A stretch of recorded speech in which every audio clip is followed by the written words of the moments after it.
Hello, good afternoon everyone. Well, it's still morning I guess, but we're getting so close to afternoon. Hope everyone got a chance to have a coffee.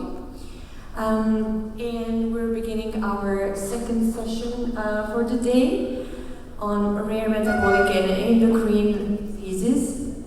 I would like to invite Professor Sani Philip, Consultant Pediatric Neurology, Mediclinic City Hospital, Mediclinic Parkview Hospital, and Mediclinic Wellcare Hospital. Please, Professor Sani Philip, be with us. Thank you. Thank you so much. Good morning again, ladies and gentlemen. Glad to see you back here in the short while, in the short coffee break. It's my pleasure to moderate this session this morning about rare metabolic diseases in endocrine, or rare metabolic and endocrine diseases. And the first speaker I have the pleasure to introduce is Dr. Walid Kaplan. He is Department Chair and Consultant Pediatric Endocrinologist at Tawam Hospital, Elaine. Good morning and welcome. Here to speak about congenital adrenal.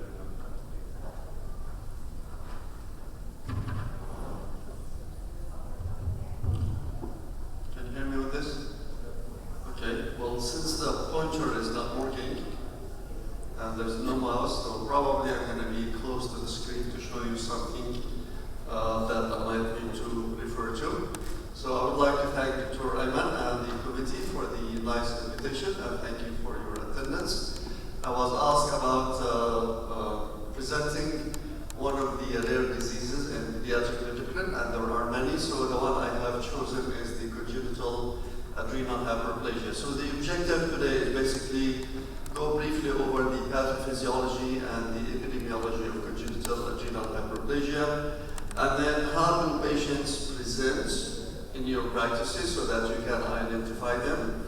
And then I need to touch base on the treatment of acute or crisis presentation, and then to show you how we do the maintenance treatment.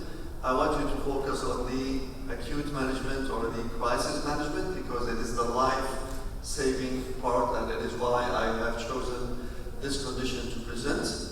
And then probably, if we have time, I have just brief two-case presentation to go over. To go with an unrelated warming questions, I always start and end my presentation with two unrelated questions. Which country do you believe has the world highest birth rate in 2023? Is it Uganda, Palestine, Egypt, Angola, or Ecuador? I didn't know the answer before I looked it up, so does anyone want to guess? Palestine. Couldn't hear. Palestine, okay. Good guessing. I thought it would be Palestine. Actually, the answer is Angola, and this is according to the World Population Review for 2023. The funny thing is the top 10 listed countries are from Africa. So the highest birth rate in the world comes out from all African countries. I didn't know this fact actually. All right, so simple physiology. You all know that the hypothalamus is the initial center in the body that responds to stressors. Pain, fever, hypertension, hypoglycemia, fear, whatever. So the response starts by producing the corticotropin releasing hormone, which will go to the anterior pituitary gland to produce the ACTH, and ACTH by its turn goes to the adrenal gland to stimulate the secretion of cortisol in a first degree, secondary the catecholamine. And then the cortisol will provide a negative feedback to the hypothalamus and pituitary to control the level of stimulation according to the level of cortisol. You all know the feedback mechanism. So once the cortisol goes low, the stimulation increases. When the cortisol reaches a reasonable level, then the stimulation will be suppressed accordingly. So adrenal gland has two anatomical components, the adrenal cortex and the adrenal medulla. The adrenal cortex produces three main categories of hormone. mineralocorticoid, which is mainly aldosterone, glucocorticoid, mainly cortisol, and androgen, and that's mainly testosterone. So three main hormones are essentials for many functions are produced from the cortex, and the medullary medulla will produce the catecholamine. We are going to talk today about the adrenal cortex. So what is the congenital adrenal hyperplasia? By definition, it is an impaired cortisol synthesis. That's the main feature. So it is an autosomal recessive disorder that leads to a different degrees of cortisol deficiency. Many of those conditions, not all of them, but many of them, will also be associated by a reduction in aldosterone and increase in androgen. So now you have three things together. Cortisol is low, aldosterone could be low, and androgen is increased, again, in most of the cases, but not in all the cases. It is the most common cause of ambiguous genitalia in female. So whenever there is a female with ambiguous genitalia, the CH should be the top of your differential diagnosis. And it results from the abnormality in the lovely pathway of steroidogenesis, which you all love, I'm sure, right? So very complicated, very lengthy pathway. What you need to remember is basically the main precursor is cholesterol, and the three main products are aldosterone in one axis, cortisol in one axis, testosterone in one axis. So those are the three areas of the adrenal cortex that make the three hormones from the main precursors. Again, it's a very long pathway, and I think the common sense you would assume it can be interrupted in any of these steps. So there might be blockage here, or here, here, or here, here, or here. Because you're not pediatric endocrinologist, you really don't need to go into this headache. However, you need to know the most common one of it, which is the 21-hydroxylase deficiency. This is responsible for 95% of congenital adrenal hyperplasia. So I will forgive you if you know nothing about the 5%, the remaining 5%, but you really need to know something about the 21-hydroxylase deficiency. So this enzyme basically catalyzes the conversion of 17-hydroxyprogesterone to cortisol and progesterone to aldosterone. Because there is enzyme deficiency to a varying degrees, there will be a reduction in those components. So those precursors cannot be converted, so they will be accumulated. So the increased level of progesterone, 17-hydroxyprogesterone, and androstenedione, which will be converted to testosterone, and that's where the virilization is coming from. There is increased secondary production of androgen because the 17-hydroxyprogesterone cannot be converted to cortisol, which will result in cortisol and aldosterone deficiency. So you have to know this. As primary care physicians, general pediatricians, or even pediatric subspecialists, you need to know those basics in the 21-hydroxylase deficiency. The 17-OHP is the main precursor that will be accumulated, and it will be converted to testosterone. Cortisol is the main end product that is deficient, and then aldosterone is the second most likely hormone to be deficient. So there are two main classes of the congenital adrenal hyperplasia, classical and non-classical. That's very easy to remember. Classical is more severe than non-classical, but classical itself is subcategorized into a soul closing, and that is basically the bad guy. This one has no enzyme activity, so patients with a soul closing classical CAH cannot make cortisol, cannot make aldosterone, and that is the most severe form, and that is the fatal one, and that is the one we're going to talk about today. The one that is less severe but still worse than classical is the simple virilization. So with this one, cortisol is the compromised hormone, but aldosterone is still managed to be produced. So there's no electrolyte abnormality. There's no salt losing, but there is cortisol deficiency. Because there is cortisol deficiency, the feedback to the hypothalamus and pituitary is lacking. So the central stimulation continues to the adrenal gland to make more 17-OHP will be converted more to androgen, so the virilization happens, but still cortisol cannot be made. So this cycle will continue until we substitute cortisol. The non-classical is the less immune one and is actually the commonest one. But most of the time it goes undiagnosed. There are many adult patients who has non-classical CH that is undiagnosed. Probably some of us might have non-classical and we just don't know it. But if it presents with a severe form, it will present in precocious appearance of pubic hair and body odor in males or females before the expected age of puberty. So we're going to talk mainly about the soul closing and less degree on the simple virilization. We're not going to talk about the non-classical. So how common? This is the rare disease, right? So we're not talking about common conditions, but when we compare it to the other rare diseases, it is actually considered relatively common. Mainly it depends on the country and ethnicity. So it is much less common in Japan and New Zealand, as you can see. It's one case in every 20 to 25,000 births, but it is much more common in China and India. It becomes one case in 6,000. So again, we're not talking about disease that will be seen 1 in 100,000 or 1 in a million. Those are really rare diseases. So compared to the other rare diseases, this is considered fairly common. What about UAE? So there was a study for the all births in UAE over 15 years period between 1995 2011, and they looked at 750,000 tests, and they came up with an incidence of one case in every 9,000 deliveries. So this roughly would be about 7 to 10 cases per year in UAE.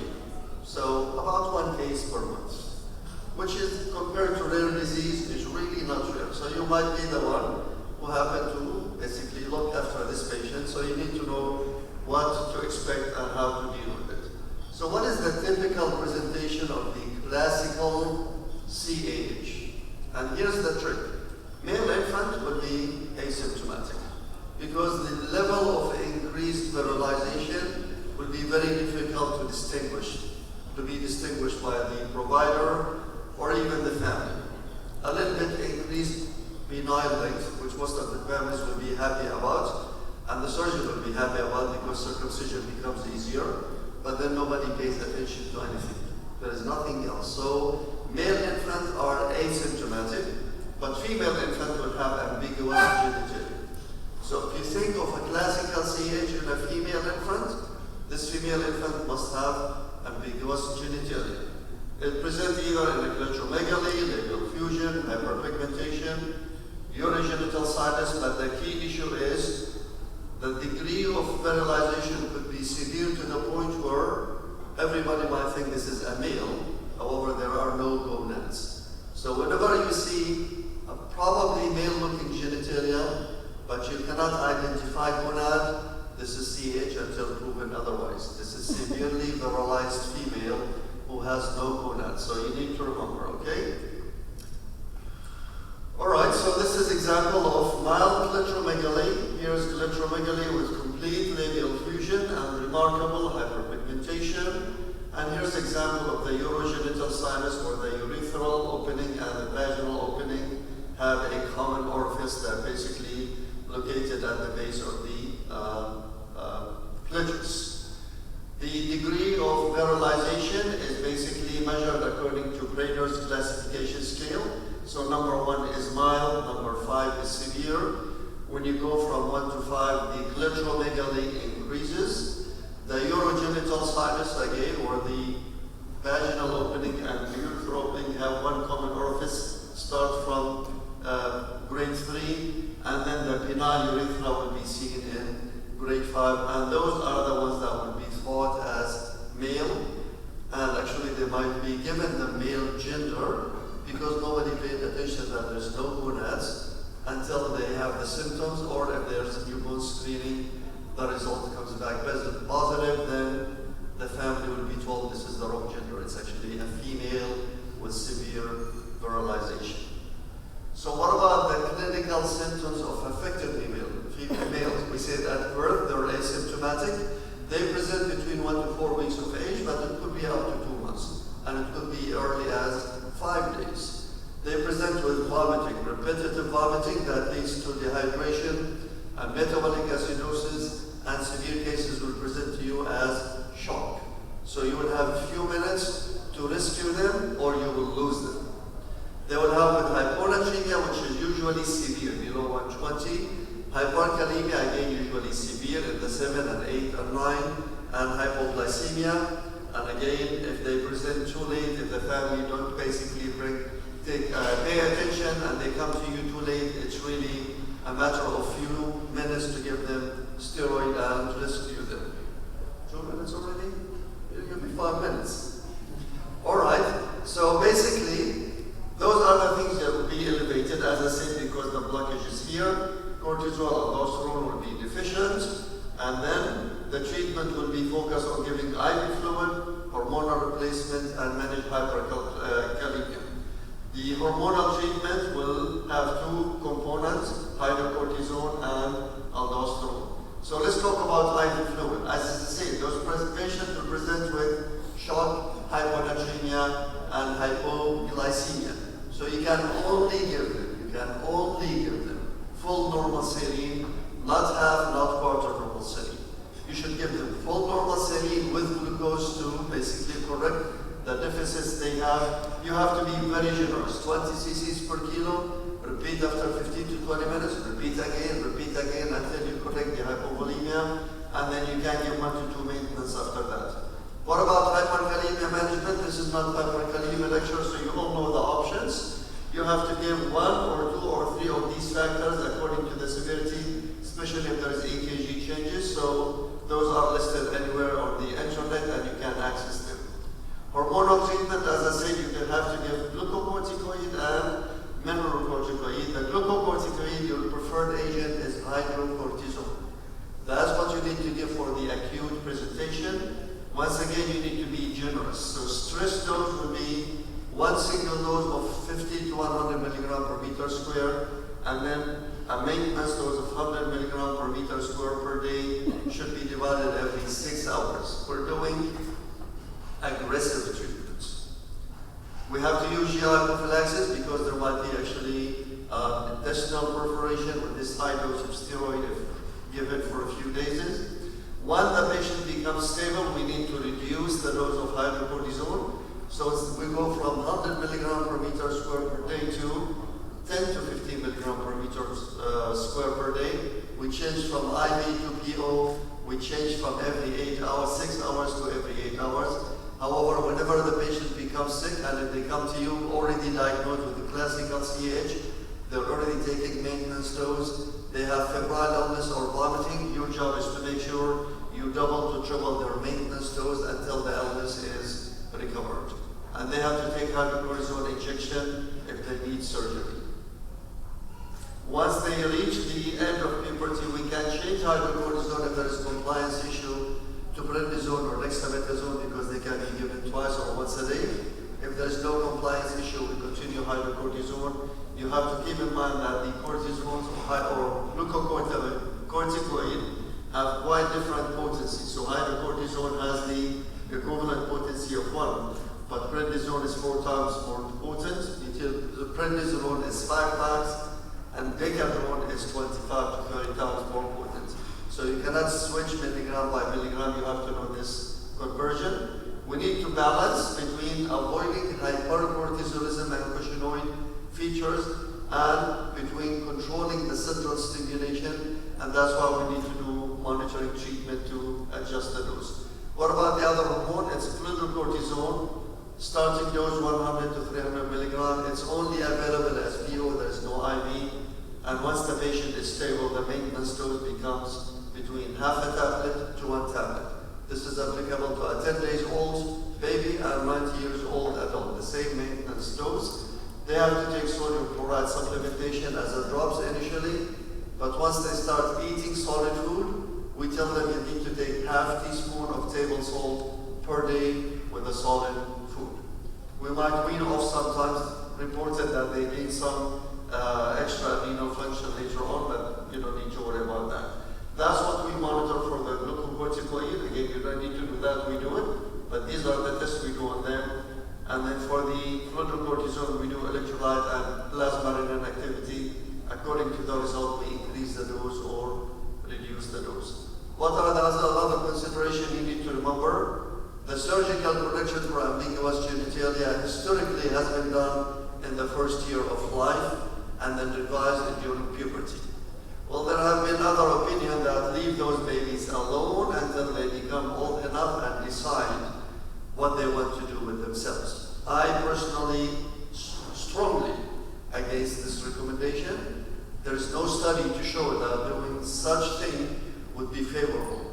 To have a female with a clear clitoromegaly live with ambiguous genitalia and notice herself quite different from everybody else for years and years, and then decide later on whether she wants to be as male or female, in my opinion, is incorrect. But I want you to be aware that there is such a debate. Prenatal treatment to prevent future cases is only investigational. It is not approved treatment, so you need to know that. Growth hormone can be given sometimes because there is advanced bone age and the final height is low. So there are a few cases where we give growth hormone with the treatment.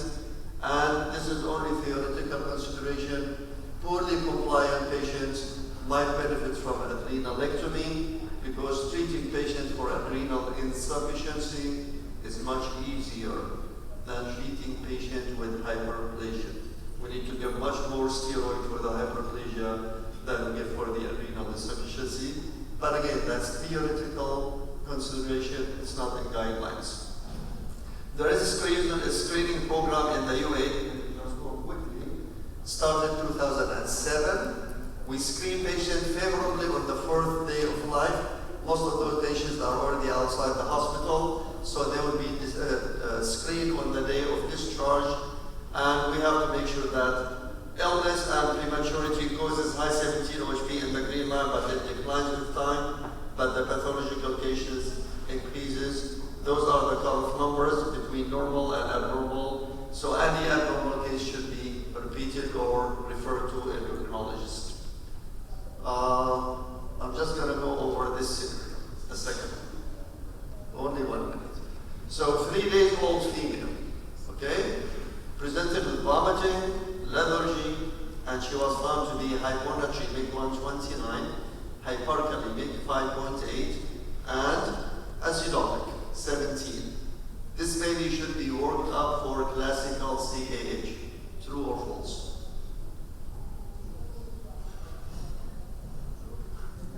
Yes or no? Yes. So the answer would be yes, because you're saying she has vomiting, lethargy, hyponatremia, hyperkalemia, but I said already a female. I did not mention anywhere she has ambiguous genitalia. So no, she should not. This baby needs to be worked up for all these things. It cannot be classical CH unless she has ambiguous genitalia. If the question is male, the answer is definitely true. I put this question because I get consulted a lot about those patients under the category of classical CH, but I keep telling them if this is normal female genitalia, it is not classical CH. Thank you so much. And the non-related question is,